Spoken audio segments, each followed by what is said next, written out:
Hadirin yang dirahmati Allah Subhanahu wa taala, Sayyidina Bilal radhiyallahu taala, dia bukan orang Arab, dia orang Habasyah. Ini bukan dari Jazirah Arab, dari Ethiopia. Hadirin yang dirahmati Allah Subhanahu wa taala, tapi beliau pengikut setia baginda Nabi sallallahu alaihi wasallam. Ana wa man ittaba'ani, ini jalan hidupku dan jalan hidup pengikut-pengikut setiaku. Setiap orang, setiap umat bisa, boleh dia mengaku, boleh saja mengaku bahwa kita adalah pengikut baginda Nabi sallallahu alaihi wasallam. Tapi kita harus paham, yang diakui oleh Rasulullah SAW sebagai pengikutnya adalah orang yang menjadikan jalan hidup Rasulullah sebagai jalan hidupnya. Sebab Rasulullah menjelaskan dalam hadis, ana wa man ittaba'ani, jalan hidupku dan jalan hidup pengikut-pengikutku. Artinya bahwa pengikut Rasulullah SAW, orang yang menjadikan dakwah ilallah sebagai jalan hidupnya, sebagai maksud hidupnya. Hadirin yang dirahmati Allah Subhanahu wa taala, maka semua umat masuk ke dalam kategori siapapun yang menjadi pengikut Nabi sallallahu alaihi wasallam, tidak pandang bulu siapapun dia telah mengucapkan man ittaba'an, ana wa man ittaba'ani, ana wa man yu'minu bi wa man amana bi. Dalam tafsir Jalalain disebutkan man amana bi, yani orang-orang yang beriman kepadaku, orang-orang yang beriman kepada baginda Nabi sallallahu alaihi wasallam, beriman kepada Rasulullah, maknanya bahwa beliau adalah utusan Allah dan khatamun nabiyyin.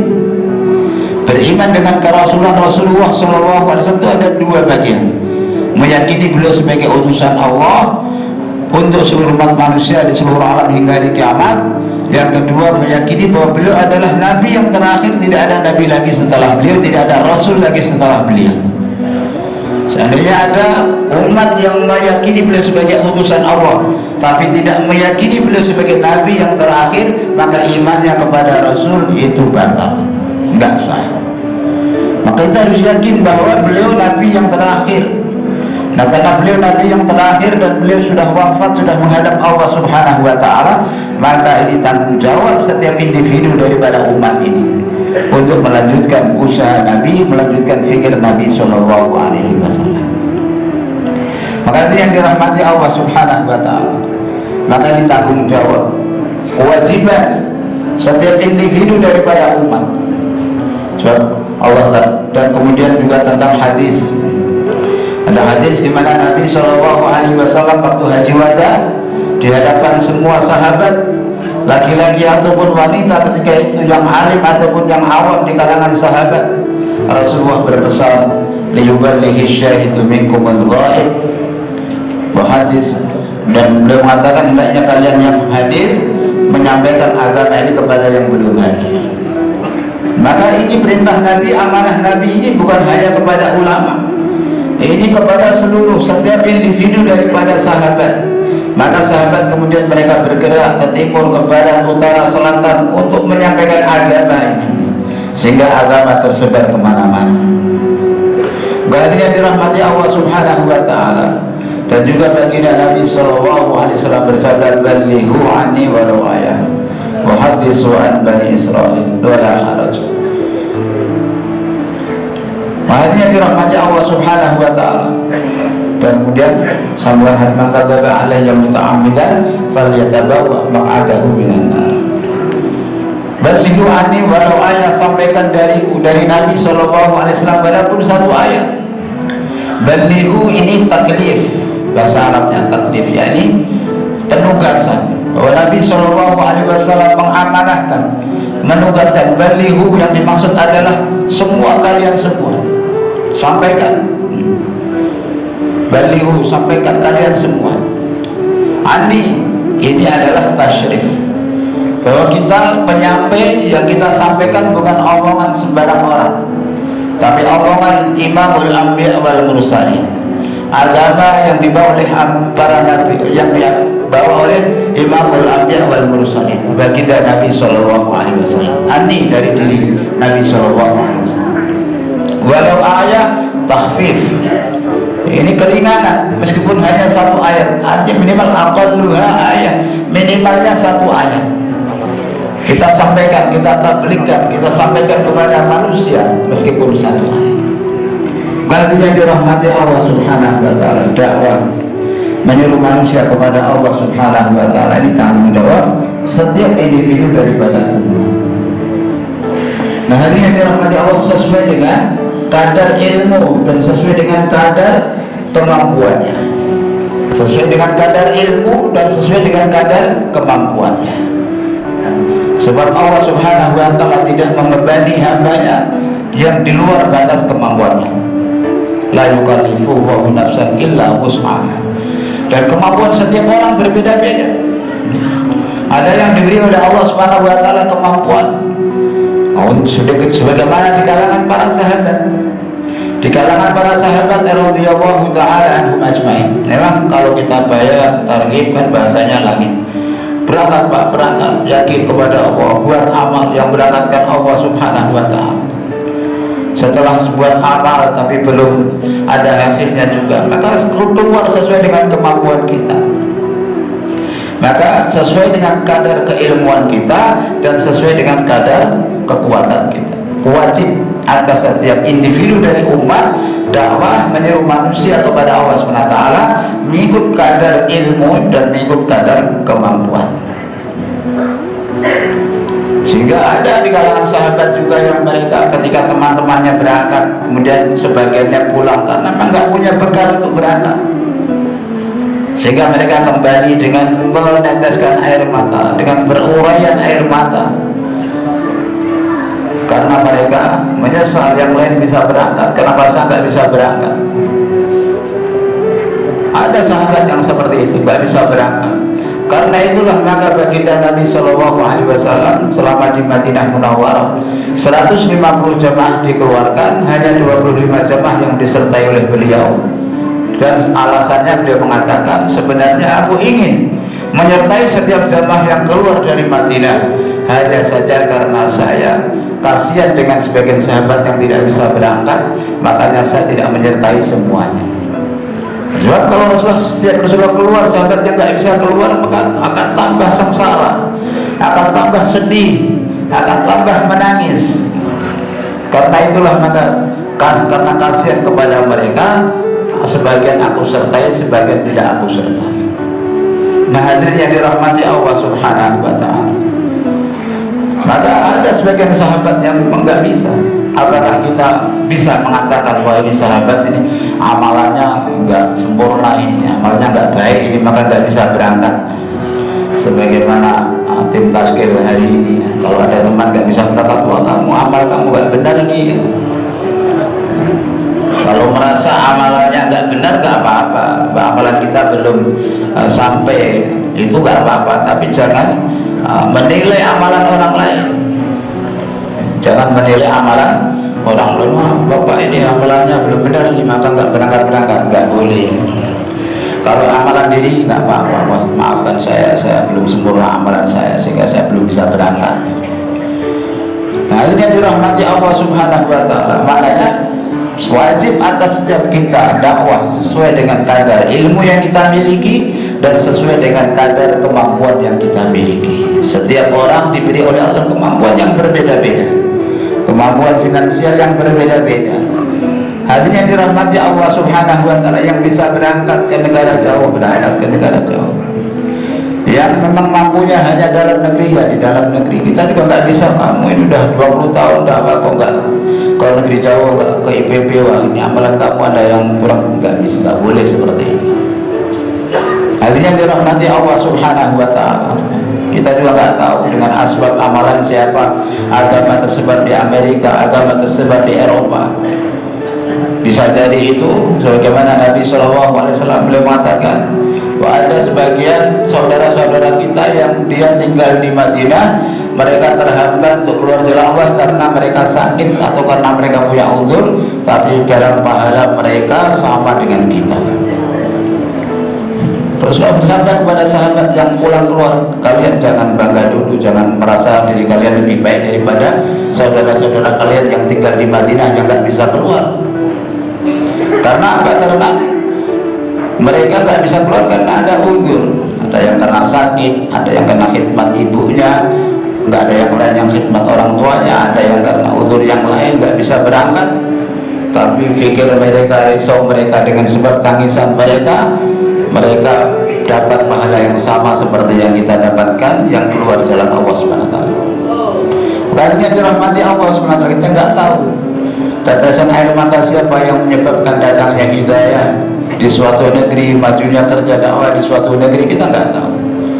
Karena itulah maka kita dengan kepada Allah pun husnullah, kepada sesama kita juga harus husnullah.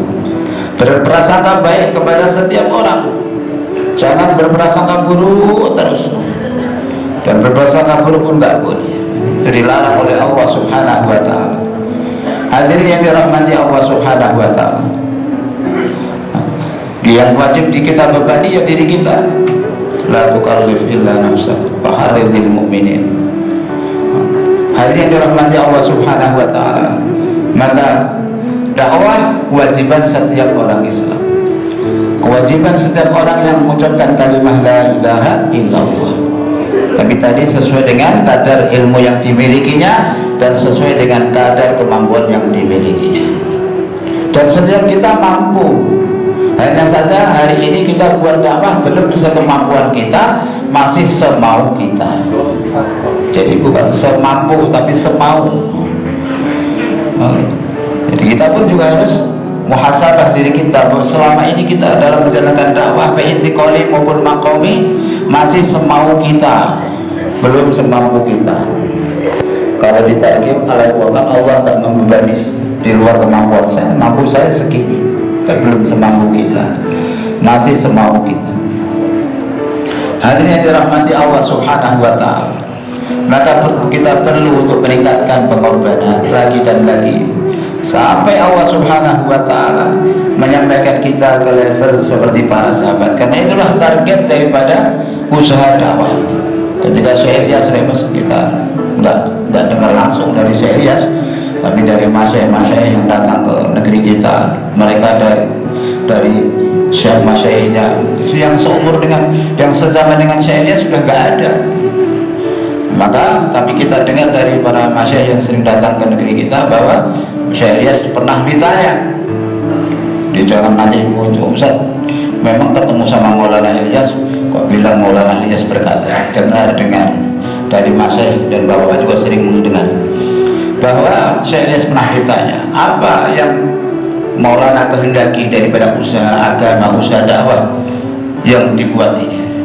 Maka beliau mengatakan, aku ingin dengan usaha ini umat secara majmu'ah, secara keseluruhan, bukan individu, bukan sebagian-sebagian, bukan afrad, bukan perorangan, tapi majmu'ah, semuanya, seluruh umat, mereka kembali ke level iman, level yakin, tingkatan iman, tingkatan yakin.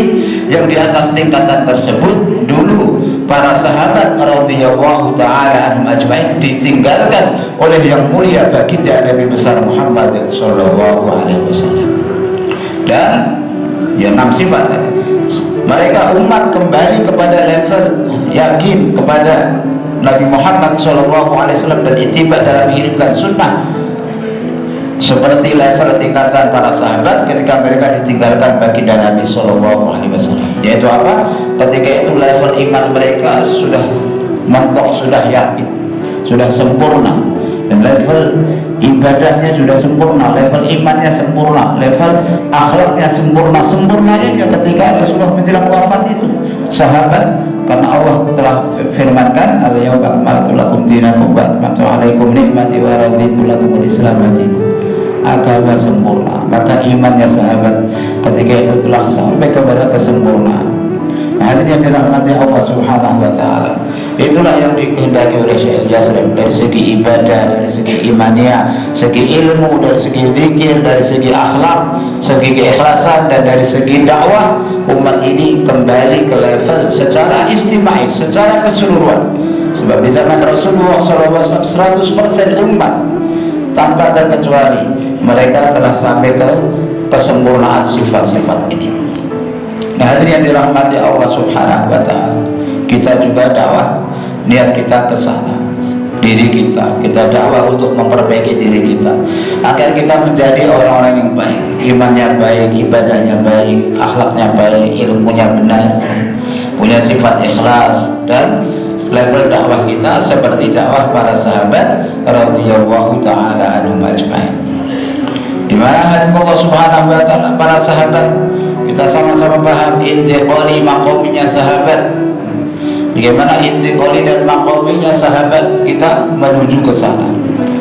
Amal maqami kita seperti maqami para sahabat, di mana minimal yang paling rendah di kalangan para sahabat memberi waktu untuk masjid 8 jam. Ini juga dari bayat-bayat Maulana Yusuf Rahmatullah kita sering dengar. Ini minimalnya para sahabat, paling rendahnya para sahabat memberikan waktu untuk masjid itu 8 jam. 8 jam untuk masjid, 8 jam untuk kerja dunia mereka, 8 jam untuk keluarga. Hadirin yang dirahmati Allah Subhanahu wa taala. Di atasnya yaitu 12 jam untuk masjid, 6 jam untuk kerja, 6 jam untuk rumah. Itu 24 jam. Dan yang paling tinggi adalah seluruh hidup, seluruh waktu mereka untuk masjid. Ashabus Sufa, seluruh waktunya di masjid. Jadi Ashabus Sufa. Berarti yang dirahmati Allah Subhanahu wa taala, maka seluruh waktu kita untuk masjid. Hari ini kita sama jadi Ashabus Sufa. Belum kuat Pak kita jadi Ashabus Sufa. Maka ada yang melesetkan, bukan Ashabus Sufa tapi Ashabus Suprah. Ashabus Sufa itu mereka makan sehari 1 kali. Mau jadi Ashabus Sufa makan seharinya 1 kali. Itu pun gak setiap hari dapat makanan mereka. Kadang dapat, kadang tidak. Dan 24 jam selalu berada di sekitar Nabi SAW. Kapan ada takazah mereka siap berangkat. Dan mereka selalu duduk di majelis Rasulullah SAW. Dan mereka menuntut ilmu dari baginda Nabi SAW. Dan bukan mereka terus mengandalkan pemberian Nabi. Kalau datang hadiah, Rasulullah ikut makan bersama mereka. Kalau makanan yang datang itu sedekah, diserahkan semuanya kepada Ashabus Sufa, Rasulullah ikut makan. Nah, ini yang dirahmati Allah Subhanahu wa taala. Itu yang dibuat Ashabus Sufa seperti itu. Maka Ashabus Sufa kadang siang hari sebagian ada yang pergi ke hutan, pergi ke luar Madinah mencari kayu, kemudian dibawa ke Madinah Munawwarah, ke pasar dijual, hasilnya dihantar, dibelikan makanan dan diantar ke rumah-rumah istri-istri baginda Nabi SAW.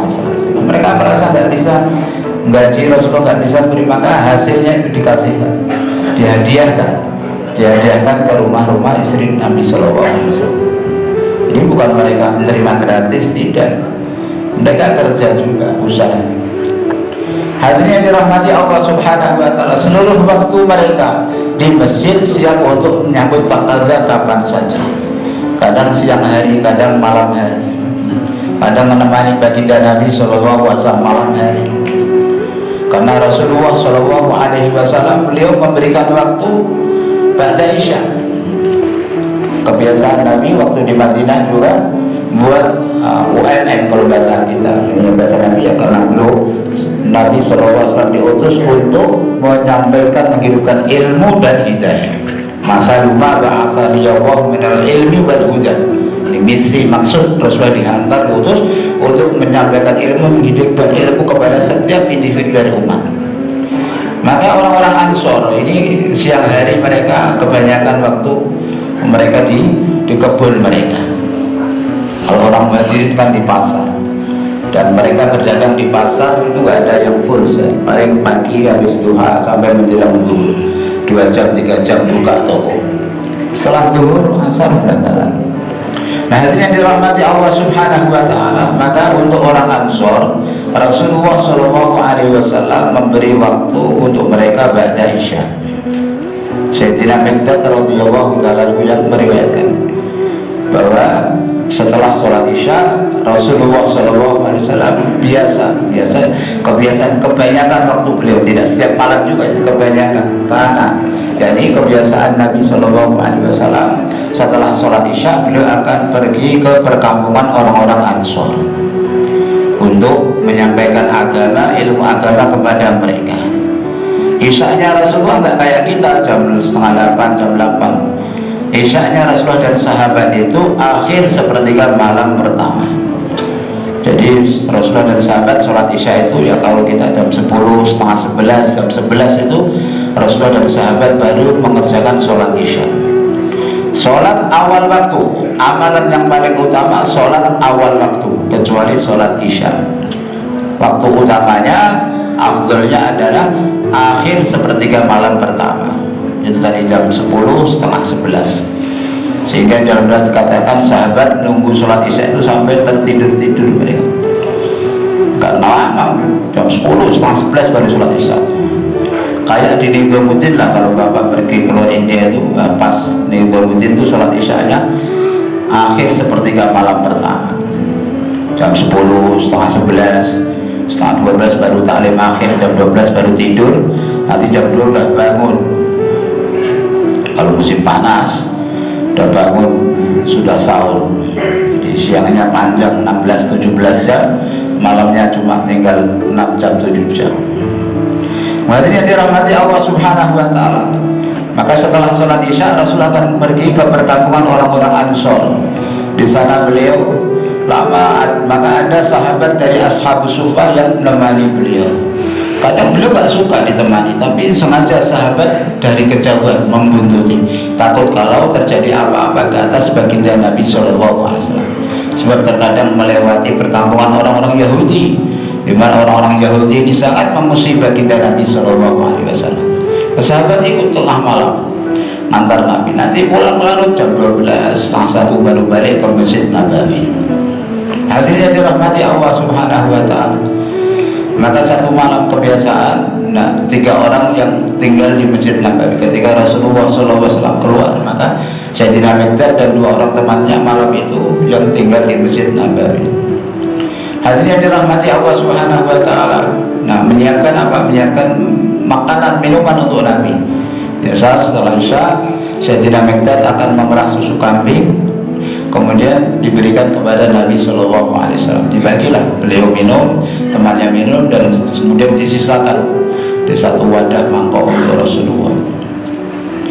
Maka satu malam Sayyidina Miqdad dibisiki oleh syaitan, "Wahai Miqdad, Rasulullah akan pergi ke tempat orang Ansor. Di sana paling-paling beliau sudah dijamu, jadi sudah kenyang pulang. Gak apa-apa kamu minum bagiannya Rasulullah, kamu minum aja gak apa-apa." Dibantah, dibisikin terus, bisikin. Akhirnya terpengaruh bisikan syaitan. Ya betul ya, nggak apa-apa. Diminum. Setelah habis diminum, syaitan datang lagi. "Wah, kamu ini berani-beraninya." Itu kerjanya syaitan itu seperti itu. Habis ganggu, wah, ditakut-takuti. "Kamu beraninya kamu minum bagian Rasulullah. Kamu hancur hari ini, binasa malam ini." Nanti Rasulullah pulang, nengok susunya nggak ada, sudah diminum, maka Rasulullah akan mendoakan kehancuran, kebinasaan untuk orang yang meminum bagian beliau. Ketakutan saya tidak minta, akhirnya nggak bisa tidur. 2 temannya sudah tidur, pulas dia karena rasa takutnya nggak bisa tidur.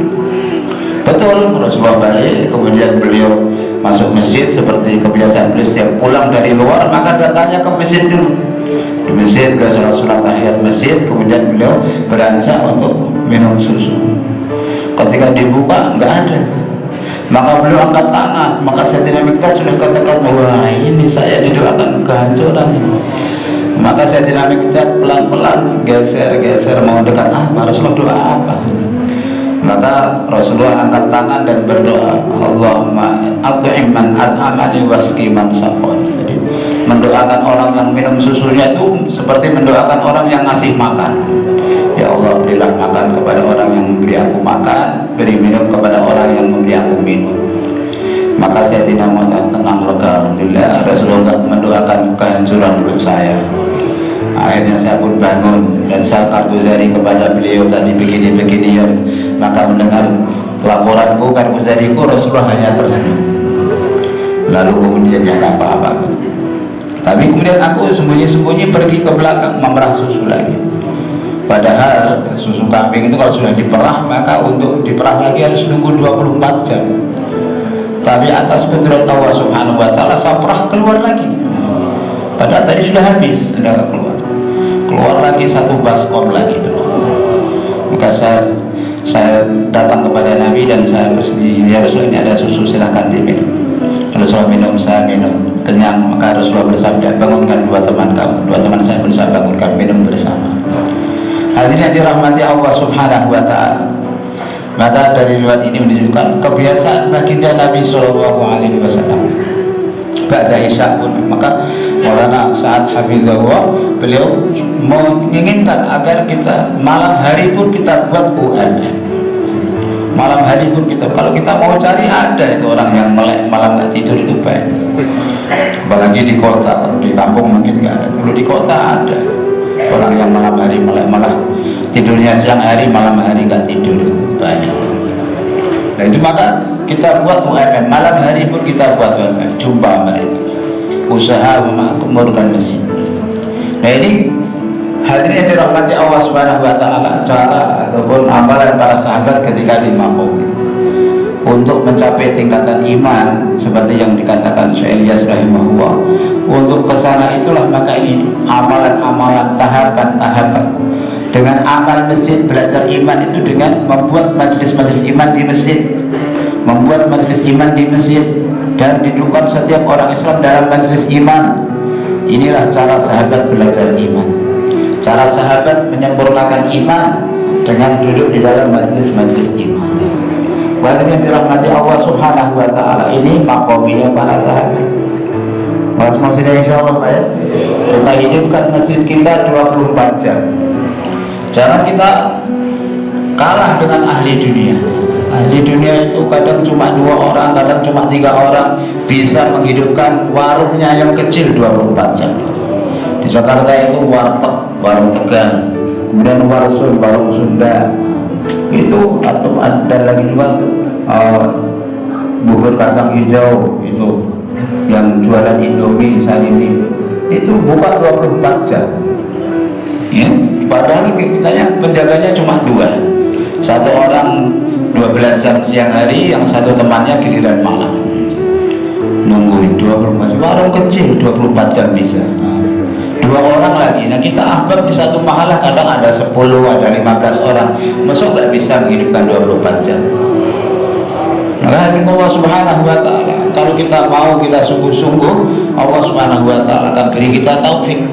Allah Subhanahu wa Ta'ala akan mudahkan kita untuk menghidupkan masjid-masjid kita 24 jam sebagaimana yang dikehendaki oleh masyayikh kita. Semua sudah insyaallah.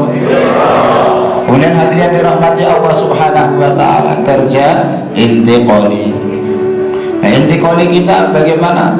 Seperti intiqalinya para sahabat radhiyallahu ta'ala anhum ajma'in, untuk mencapai kesempurnaan iman, mencapai kesempurnaan sunnah, untuk mencapai kesempurnaan ibadah, untuk mencapai kesempurnaan ilmu, untuk mendapatkan hakikat 6 sifat sahabat.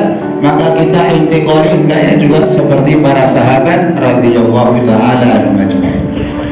Intiqalinya para sahabat bagaimana? Kapan saja, kemana saja, berapa lama saja, dengan siapa saja, makan apa saja, mereka siap. Apapun keadaan, apapun di rumah, tidak ada yang bisa menghalangi mereka dari berangkat keluar di jalan Allah. Istri sedang lahiran, di rumah sedang ada yang meninggal, kebun sedang musim panen ataupun sedang musim tanam, yang berdagang lagi seasonnya. Season biasanya Ramadan menjelang Lebaran itu kan season untuk berdagang. Ada orang yang kerja dagang cuma sebulan, bulan Ramadan cukup untuk 1 tahun. Ada yang seperti itu. Season enggak menghalangi, apapun tidak ada yang bisa menghalangi sahabat. Bahkan sakit, bahkan sudah terluka, ketika ada seruan maka mereka tetap berangkat keluar jalan Allah Subhanahu wa Ta'ala. Hadirin yang dirahmati Allah Subhanahu wa Ta'ala, itulah khurujnya sahabat, intiqalinya sahabat. Dan mereka tidak ada nisab, nggak nggak ada. Tanya nisabnya Sayyidina Abu Bakar kapan? Nggak ada. Nisabnya Sayyidina Umar nggak ada nisabnya. Nisabnya sahabat itu kapan ada taskil berangkat, baru wafsi ditaskil lagi berangkat lagi. Dan mereka lah orang-orang muhajirin. Di hari kiamat nanti Allah Subhanahu wa ta'ala akan mencari, akan bertanya, aina ahibbai, di manakah kekasih-kekasihku? Maka malaikat bertanya, siapakah kekasih-kekasihmu ya Allah? Maka Allah Subhanahu wa ta'ala akan menjawab, fuqara'ul muhajirin, orang-orang fakir yang mereka selalu berhijrah keluar di jalan Allah Subhanahu wa ta'ala. Pulang berangkat lagi, pulang berangkat lagi. Nggak sempat bangun rumah, nggak sempat bangun toko, nggak sempat nengok kebun. Jangankan nengok kebun, kebun pun nggak punya. Nggak ada waktu di rumah. Dia jadikan rumah seperti terminal saja, seperti bis kan, keluar masuk, kecuali bis yang rusak ya mogok di situ. Kalau bisnya masih bagus, keluar sebentar jalan lagi, keluar masuk terminal sebentar jalan lagi. Seperti itulah fuqara'ul muhajirin. Ya pulang taskil berangkat lagi, pulang sebentar maqami taskil berangkat lagi, enggak sempat. Seperti Maulana Faruk di Karachi, Pemulaan Faruk Karachi yang mukim di Saudi. Maka oleh ahlinya ditegur, Maulana kamu kok jadikan rumah seperti terminal lagi? Nggak pernah jendak satu hari pun nggak pernah duduk, baru pulang pergi lagi, baru pulang pergi lagi. Maka dijawab, ya memang tempat berkumpulnya kita itu nanti di surga. Dunia bukan tempat untuk kumpul. Jangan makan nggak makan, yang penting kumpul. Wah, gimana agama bisa hidup kalau begitu? Kita makan nggak makan berpisah, makan nggak makan kita keluar jalan Allah Subhanahu wa ta'ala. Itulah sahabat. Itu inti kolinya sahabat. Maka mereka lah yang akan menjadi kekasih-kekasih Allah di hari kiamat. Allah SWT mencari, siapa kekasih-kekasihmu ya Allah? Fuqara'ul muhajirin, orang-orang yang fakir, yang miskin, yang gak punya apa-apa, tapi mereka intikal hijrah, terus hijrah, habis hidupnya untuk keluar di jalan Allah Subhanahu wa ta'ala. Maka orang-orang yang seperti pun akan bangun. Kemudian Allah SWT akan menyuruh mereka, kalian masuk surga duluan sana. Karena dalam hadis fuqara'ul muhajirin, orang-orang fakir muhajir masuk surga 500 tahun lebih dahulu dari orang-orang kaya muhajirin. Orang-orang kayanya muhajirin juga. Jadi fuqara'ul muhajirin 500 tahun lebih dulu dari aghniyaul muhajirin. Akhirnya dirahmati Allah Subhanahu wa ta'ala, ketika mereka mau masuk surga ditahan sama malaikat penjaga surga. Kalian mau kemana? Hisab dulu. Belum dihisab kok mau masuk surga dulu. Maka dijawab mereka, apa yang mau dihisab? Kami gak punya apa-apa, habis semua untuk agama. Mau dihisab nih tinggal baju sehelai ini, kalau mau dihisab bisa aja. Maka terdengar suara Allah berfirman, benar. Apa kata mereka? Benar wahai malaikatku, biarkan mereka masuk surga dulu. Sebab nanti jangan-jangan melihat aku menghisap orang-orang kaya, mereka jadi sedih lagi. Sudah di dunia mereka sudah susah sedih, aku gak mau bikin mereka sedih lagi di akhirat. Biar mereka masuk dulu. Hadirin dirahmati Allah Subhanahu wa ta'ala. Maka inti kolinya sahabat seperti itu, kefakirannya, kekurangannya, makan, tidak ada makanan, itu yang membuat mereka selalu keluar jalan dalam setiap keadaan. Hadirin yang dirahmati Allah Subhanahu wa ta'ala, apabila usaha agama ini dibuat, maka akan hidup seperti itu. Maka ulama mengatakan uqubah ataupun siksaan yang menimpa umat ini ketika umat meninggalkan dakwah, yaitu apa? Yang pertama adalah keluarnya 3 ciri khas para sahabat dari umat. Sahabat yang pertama, mereka berkorban, mereka menjalani berkorban untuk agama Allah Subhanahu wa ta'ala. Itulah para sahabat radhiyallahu ta'ala anhum ajma'in. Usahanya, jadi usaha untuk agama, berkorban untuk agama, dan kemudian hidup sederhana. Itulah kehidupan para sahabat radhiyallahu ta'ala anhum ajma'in. Hari ini ahli batil di seluruh dunia, mereka berusaha untuk mengeluarkan 3 perkara ini dari diri umat. Bagaimana umat sudah tidak menjadikan agama sebagai medan usahanya. Bagaimana umat tidak berkorban untuk agamanya. Dan bagaimana umat meninggalkan kehidupan sederhana.